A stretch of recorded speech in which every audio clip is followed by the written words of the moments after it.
అసలు తుఫాన్ ఎలా వస్తుందో తెలుసా? సముద్రం మొదట ప్రశాంతంగా ఉంటుంది, అలలు మెల్లగా తాకుతూ ఉంటాయి.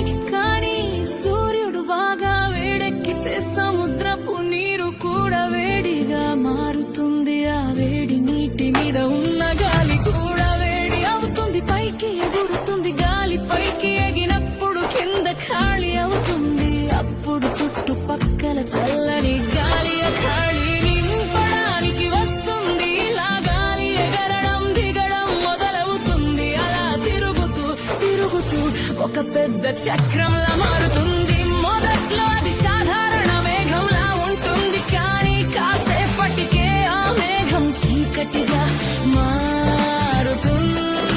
మేఘాల మధ్య మెరుపులు మెరుస్తాయి, గాలి గర్జిస్తుంది. సముద్రం మీద గాలి వేగం 60-80-100 కిలో